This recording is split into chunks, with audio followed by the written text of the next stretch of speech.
अब ये सब सारे बंदर धन धन धन धन धन जंगल पेड़ पेड़ जो है पत्थर उखाड़ उखाड़ के ले आके धन धन धन धन जो है समुद्र में फेंकना शुरू कर दिए हैं। और सब पर जो है नल नील जो है राम राम राम हनुमान जी राम लिखते जा रहे हैं और जो है सब जो है समुद्र में डाला जा रहा है। राम लिखा जा रहा है तैर, राम लिखा जा रहा है तैर जा रहा है, राम लिखा जा रहा है तैर जा रहा है। ये खबर रावण को मिलती है कि समुद्र में, बताइए समुद्र में कोई चीज और पत्थर एक तो खुद भी डूब जाता है और अगर पत्थर में किसी को बांध दो तो वो भी डूब जाता है। लेकिन देखो जब राम के नाम से बांध दिया गया, जब राम के नाम से बांध दिया गया तो डूबने वाला चीज भी तैरने लगा।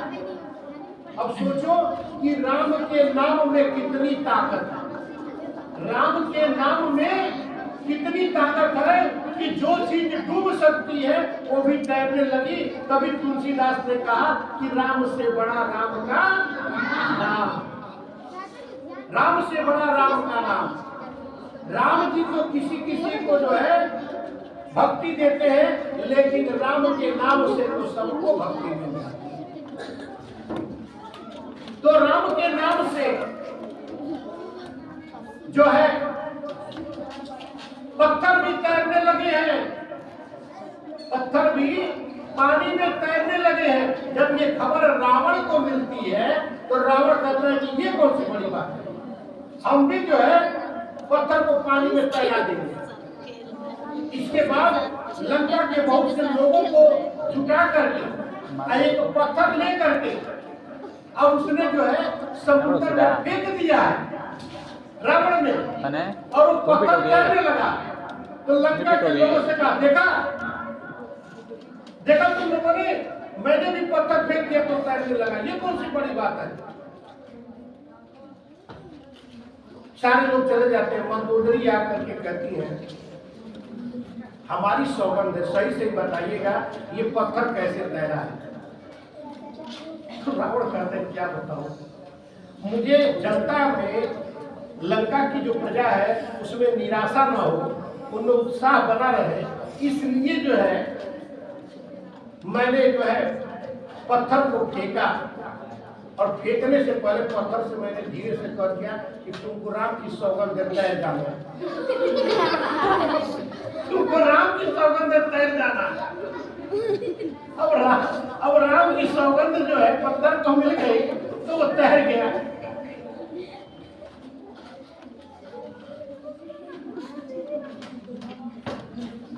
मंदोदरी कहती थी तो राम से बैरी क्यों रखते हैं, जाके मुंह में चावल का तिनका दबा के अपने कुटुंबियों को साथ लेकर के और जाकर के प्रभु की शरण में चले जाइए और अपने पुत्र को जो है लंका को दे करके और जाकर के राम का भजन करिए। तो फिर वहां रावण का आम डाक जाता है,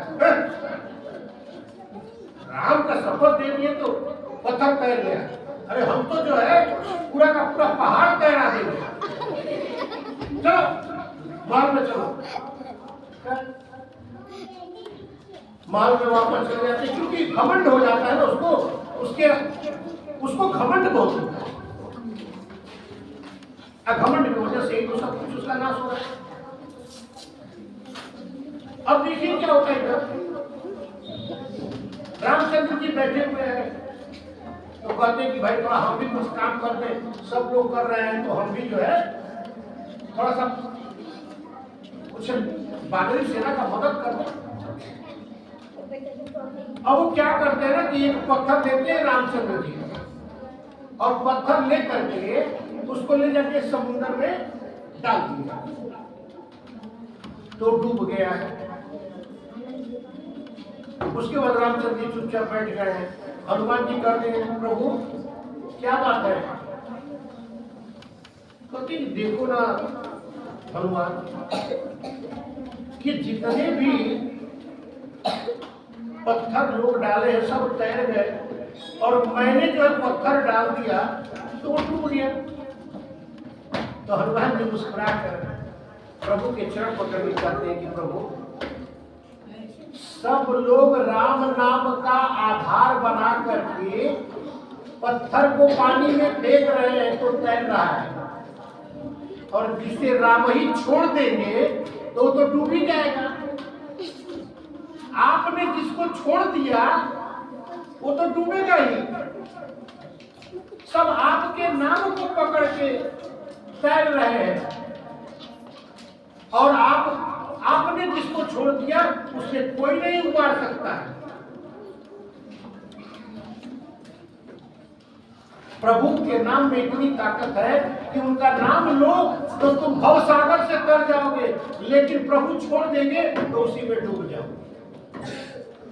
खैर, पुल बन जाता है, पुल बन करके तैयार हो गया।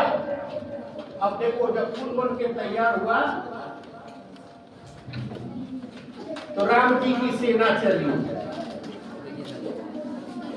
और राम जी की सेना खूब उत्साह में चल रही है। क्या पूछना है, तो लंका पहुंचना है। अब तो पुल बन गया है, अब लंका पहुंचना है।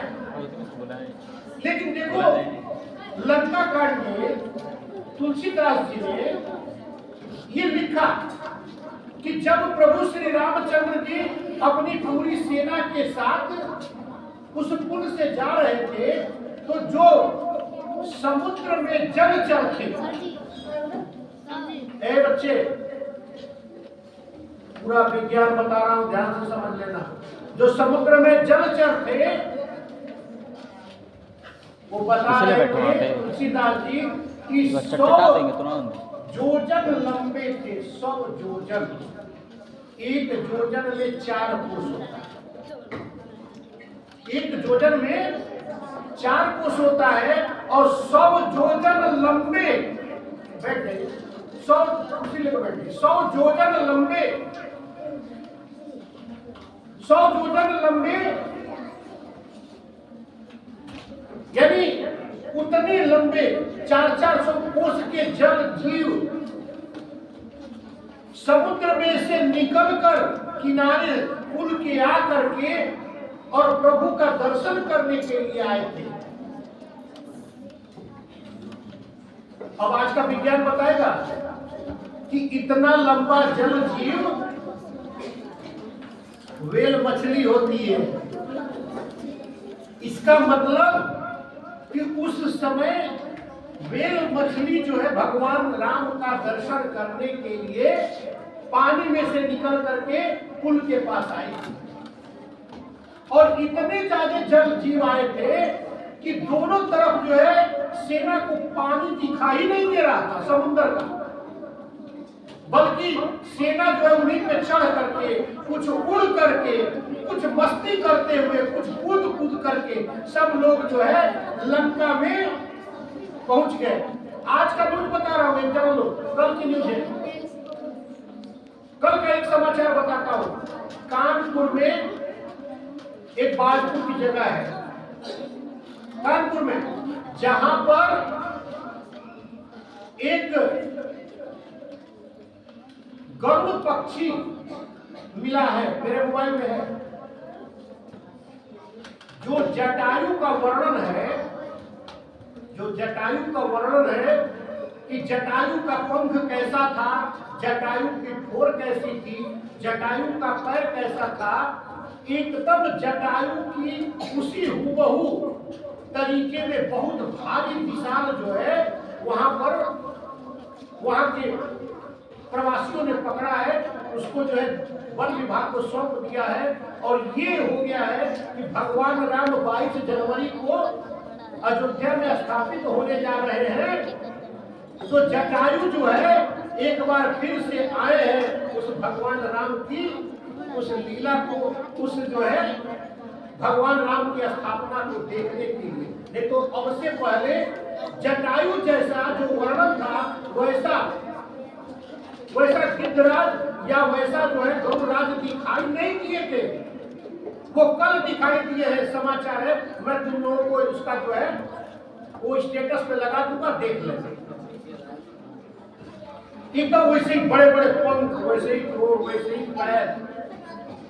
अब बताओ, रामायण काल्पनिक है, रामचरितमानस काल्पनिक है? नहीं, ये जो लोग कहते हैं कि काल्पनिक है, आज वो जटायु आ करके कानपुर में वो जटायु आ करके बता दिए कि देख लो भैया, अयोध्या से थोड़ी सी दूर है कानपुर, और आकर के दिखा दिए, बता दिए कि देख लो राम की जो भी लीला हुई है वो सच्ची बात है, वो सारी बातें इस रामचरितमानस में लिखी हुई है, वो सब सच है, कल्पना नहीं है। तुलसीदास जी ने जब कहा कि जो है 100 जोजन लंबे जल जीव थे, तो वेल मछली की बात आती है कि नहीं आती? और समुद्र के पुल बांध करके जब उस पार पहुंचे, तो जरा बच्चों सुनो है, जब उस पार पहुंचे तो भगवान श्री रामचंद्र जी ने वानरी सेना से कहा कि आप लोग इतना दूर दूर पे चल के आए होंगे, भूख लगी होगी, तो सुनिए, जाइए जो यहाँ बाग बगीचे हैं वहां से फल फूल खाइए। और जब श्री रामचंद्र जी का आदेश हुआ तो जो सीजन में फल नहीं होता था वो भी पेड़ पे लग गए, वो भी पेड़ पे जो है वो फल लग गए, खूब मीठे, खूब रसदार, खूब अच्छे। अब देखो क्या होता है, वानरी सेना, भगवान कोई भी काम करते हैं ना तो उसके पीछे कोई ना कोई योजना होती है।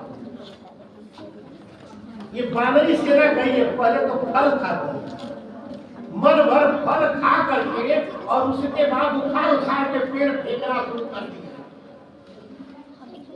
पूरा उत्पाद बचा के रख दिए, उठा करके लंका की तरफ फेंकना शुरू कर दिए, बड़े बड़े पेड़ उखाड़ करके फेंकना शुरू कर दिए, पूरा हाहाकार मच गया। और जो राक्षस भेटाते हैं राक्षस को घेर लेते हैं लोग, वानरी सेना जो है ना राक्षस को घेर करके, उसके साथ हम लोग नहीं भोजपुरी बोलते हैं अलग चटकी खेलना, उसी तरह से प्राक से इधर से मारते, प्राक से उधर से मारते, तो राक्षस को अरे ठीक है, ये क्या कर रहे हैं, ये क्या कर रहे हैं, अरे ना रावण के तुम आदमी हो ना, प्राक से इधर से प्राक से पलट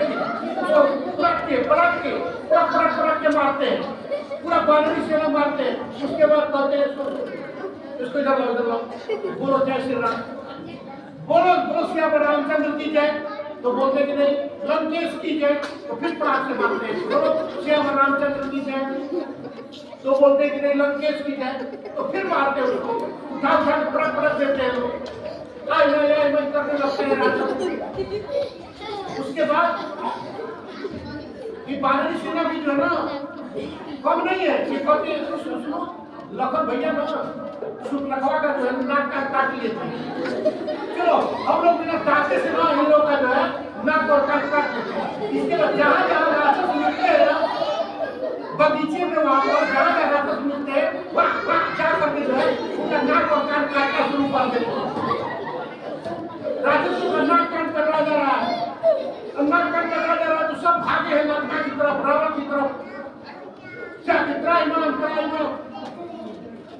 राम बोलता क्या हुआ, अरे पूछी मत, एक से खतरनाक बानर है, सब बानर कान काट दिए। रावण कहता है कि बताइए, एक तो पहले बहन का नाक कान काटा था, अब इतने लोगों का नाक कान कटा, चिंता मत करो, सबका बदला लिया जाएगा, मैं सबका बदला लूंगा, चिंता मत करो। अगर सबकी जो है ना डर के मारे हालत खराब है, जब किसी जो है वानरी सेना को देखते हैं तो वहां से भागते दौड़ते, दौड़ा करके और जा करके नदिए काट लेते, काट लेते और कुछ नहीं काटते, खाली नाक और कान काटते। और उसके बाद जो भी मिलते हैं लंका में, तो अभी लंका के बाहर ही है, जो मिलते हैं उनका टांग पकड़ के नचा के जो है उनको जैसे हम लोग रसड़ी बांध के खेलते हैं, उसी तरह से जो है ना अपने कुर्सिया में बांध करके नचा के खेलते हैं, नचा के फेंकते हैं, लो जी तुम पकड़ो, लो जी तुम पकड़ो, ऐसा पाला नहीं पाला। ये भगवान रामचंद्र जी जानबूझ करके उनको बोलते जाओ थोड़ा खाना खा कर थोड़ा घूम फिर लो, इसीलिए किया ना कि दुश्मन के अंदर ये डर पैदा हो जाए, गरीब बाप रे बाप एक से एक खतरनाक जो है उसमें योद्धा है जो पटक पटक के मारते, नचा नचा के मारते, घुमा घुमा के मारते, नाक कान काट लेते हैं, इस तरह से करके। और उसके बाद बच्चों वहां पर जिस पर्वत पर रामचंद्र जी अपने आप को विश्राम के लिए, सुबेल पर्वत, उस पर्वत पर रामचंद्र जी शाम को लेटे हुए। अब देखो कैसे लेटे हुए, जरा उसका वर्णन सुनो। रामचंद्र जी वहां पर लेटे हुए हैं, सुग्रीव जी के गोद में। सुग्रीव जी बैठे हुए हैं और सुग्रीव जी के गोद में रामचंद्र जी अपना सिर रखे हुए हैं। ध्यान से सुनो।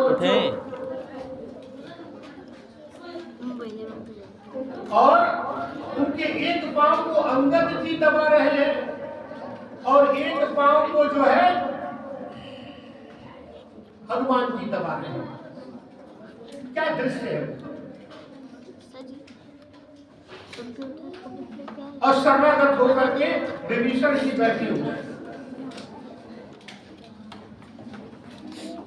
तभी उसी समय पूर्व दिशा में चमकता हुआ चंद्रमा निकलता। चंद्रमा को देख करके श्री रामचंद्र जी कहते हैं कि सुग्रीव जी और आप लोग अपने अपने तरीके से ये बताइए कि चांद में जो दाग है, जो काला सा, वो कैसा दाग है। तो सुग्रीव कहते हैं कि प्रभु हमको तो लगता है ना कि पृथ्वी की छाया पड़ रही है चांद पर, वही जो छाया पड़ रही है तो काला दिखाई दे रहा है। अंगद जी कहते हैं कि नहीं प्रभु हमको तो लग रहा है ना कि जब ब्रह्मा जी की दो बेटियां थी। मैं कहानी में थोड़ा रोक रहा हूं, बताता हूं। ब्रह्मा जी की दो बेटियां थी, एक सुमति और एक कुमति। तो सुमति को तो सभी लोग पसंद करते थे, लेकिन कुमति को कोई भी पसंद नहीं करता। कोई कुमति को पसंद करता है। कुमति यानी आपका दिमाग खराब, आप पागल नहीं है भैया, आपका दिमाग खराब, कुमति। और सुमति जहां पर आपका अच्छा दिमाग हो, अच्छा विचार। तो दोनों बहनें जो हैं ब्रह्मा जी के पास पहुंच गए और जाके कहे कि पिताश्री हम तो आप की ही बेटियां हैं। बोले बिल्कुल। तो बताइए हम दोनों में कौन अच्छी है। अब तो ब्रह्मा जी असमंजस में पड़ गए। अगर कहते हैं कि कुमति बेटी अच्छी है तो सुमति बेटी जो है तुरंत यशोदा कुमार से नाम कटवा लेंगे। बोलते हैं कि सुमति बेटी अच्छी है तो कुमति बेटी कहेंगे कि हम परीक्षा देने नहीं जाएंगे। यानी पिता के सामने हमेशा ये परिस्थिति आ जाती है कि किसी बेटी को अच्छा कहे और किसी बेटी को बुरा कहे। तो ब्रह्मा जी कहते हैं अच्छा ठीक है चलो भाई अभी पता लगा लेते हैं। एक काम करो, थोड़ा तुम दोनों लोग जो है ना चल के वहां से यहाँ तक आओ। जानवी जी खड़ी है, नानी खड़ी है, वहां तक जाओ, चल करके आओ और जाओ। तो जब सुमति आती है तो ब्रह्मा जी कहते हैं आहा बहुत अच्छा। जब इधर से जाती है कुमति तो ब्रह्मा जी कहते हैं आहा बहुत अच्छी, अति सुंदर, बहुत अच्छी, बहुत सुंदर, बहुत अच्छी है। तो फिर दोनों आगे कहते हैं कि पिताश्री समझ में नहीं आया किसको आप अच्छा कह रहे हैं। तो कहते देखो ये सुमति आते हुए बड़ी अच्छी लगती है, कुमति जाते हुए बड़ी अच्छी लगती है। अगर कुमति चली जाए तो अच्छा लगेगा ना। कुमति जाते हुए अच्छी लगती है, बुरा विचार जाते हुए अच्छा लगता है और अच्छे विचार आते हुए अच्छे लगते हैं। तो ब्रह्मा जी ने कहा कि सुमति आते हुए अच्छी लगती है और कुमति जाते हुए अच्छी लगती है। तो अंगद जी ने कहा कि ब्रह्मा जी ने जब कामदेव की पत्नी रति को बनाया तो उसकी सुंदरता को आकर्षित बनाने के लिए चंद्रमा के हृदय का जगह का जो चमक था उसको निकाल लिया और निकाल करके रति के चेहरे पे लगा दिया। तो रति जो है एकदम आकर्षण हो गई और वो जो है चंद्रमा में उतना छेद बन गया और उसी छेद में से अंतरिक्ष का काला भाग दिखाई देता है। उसी छेद में से क्या दिखाई देता है? अंतरिक्ष का काला भाग दिखाई देता है। अंगद जी ने ये कह दिया। अब हनुमान जी कुछ कहना चाहते थे, तब तक जो है श्री रामचंद्र जी ने थोड़ा इशारे से उनको रोक दिया और कहा मैं बताता हूं, मैं बताता हूं। कार्तिक, उन्होंने कहा कि देखिए इधर आओगे, बाहर तुम उधर कहाँ, इधर आप बाहर निकलो, जैसे निकलो के बताएं। ये जो चंद्रमा है ये समुद्र मंथन से निकले हैं और समुद्र मंथन से विष निकला था। विष जिसको भोलेनाथ ने पी लिया था, गले में डाल लिया था और भोलेनाथ का कंठ नीला हो गया। तो चंद्रमा का भाई था, तो चंद्रमा के भाई विष। तो भगवान राम ने कहा कि भाई कैसा भी हो उसको हृदय में बसा कर रखना चाहिए। भाई अपना भाई होता है, भाई को हृदय में बसा कर रखना चाहिए। और चंद्रमा ने अपने भाई विष को हृदय में बसा लिया, इसलिए उतना हिस्सा जो है हृदय वाला काला हो गया। क्योंकि विष जो है अपना प्रभाव छोड़ता है और उन्होंने बोला कि यही जो विष जो अपना प्रभाव छोड़ता है, तो हम जैसे लोग जो पत्नी के बिना हुए रहते हैं उनको बहुत तकलीफ होती है। अच्छा, राम जी का अपमान करने पर तुली हुई हो क्या तुम लोग? क्या बताएं मालूम?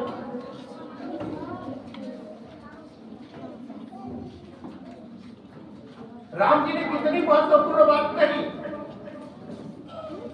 कि भाई कैसा भी हो उसको हृदय में बसा करके रखो। क्योंकि जरा सोच लो, तुम ही हट जाओ, अगर तुम बाजार में जा रहे हो, भाई हो और तुम पे कोई मुसीबत आ गई और वहाँ भाई कितना हो दुश्मन है, कितना हो दूर रहता है, लेकिन जब देखेगा कि भाई को तकलीफ आई है तो खड़ा होकर ताली थोड़े बजाएगा, वो भाई का साथ देगा। अगर बीच बाजार में अगर किसी का भाई पिटा रहा है तो दूसरा भाई खड़ा होकर तमाशा देखेगा? नहीं। प्रभु ने यही कहा कि भाई अगर विषधर भी हो तब भी उसको हृदय में रखो, क्योंकि जहर भी कभी कभी काम आता है। तब बोलेंगे हनुमान जी आप बताइए आप क्या करें? अब देखो जरा हनुमान जी की बात। एक बच्चे हनुमान जी ने कैसे व्याख्या किया कि चांद में जो काला सा दाग है वो क्या है? प्रभु माता लक्ष्मी जी जो सीता स्वरूपा है, मां जगदम्बा है, जगत जननी है, उनका चंद्रमा भाई है। चंद्रमा क्या है? भाई है। किस लिए भाई है?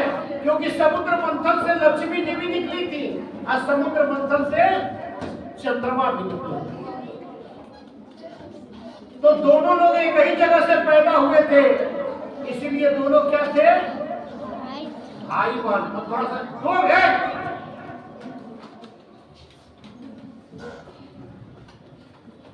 ध्यान से सुनो, बहुत अच्छा। तो इस नाते प्रभु आप तो पालक है और जगत जननी माता सीता जी लक्ष्मी स्वरूपा है। इस नाते चंद्रमा तो आपके साले हुए और आप उनके जीजा जी हैं और आप जैसा जीजा मिल जाना ये किसी भी साले के लिए सौभाग्य की बात है। इसीलिए आप जैसे जीजा को चंद्रमा ने अपने हृदय में बसा के रखा है और चूंकि आप श्यामल शरीर है इसीलिए वो श्यामलता और वो जो काला सा दाग दिख रहा है वो कोई और नहीं है, वो आप ही है, वो आप ही श्याम शरीर है। उस चंद्रमा पर वो अपने जीजा को अपने हृदय में रखते हैं क्योंकि ऐसे जीजा बड़े सौभाग्य से मिलते हैं जो कि परम पिता हो और जो कि पूरा विश्व के सम्राट हो, पूरे जगत के पिता है। तो भाई चंद्रमा जो है उसको भी गर्व है कि मैं ऐसे व्यक्ति का साला हूं जो कि इस पूरे संसार का रखवाला है।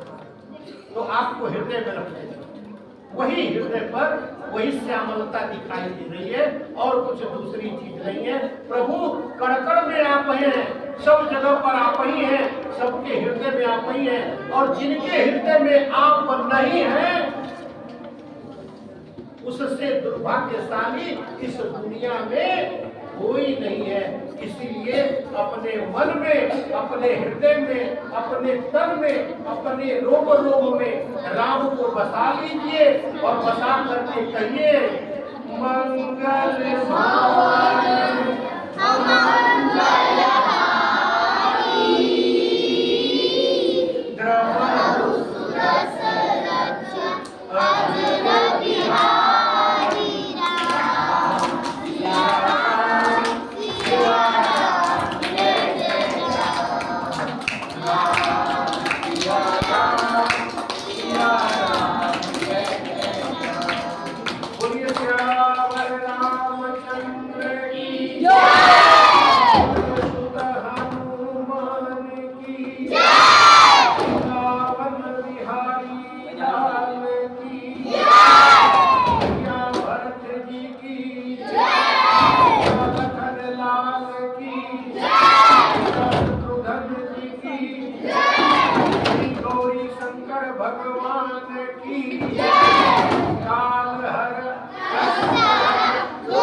ओम स्वस्ति नः इंद्रो वृषभः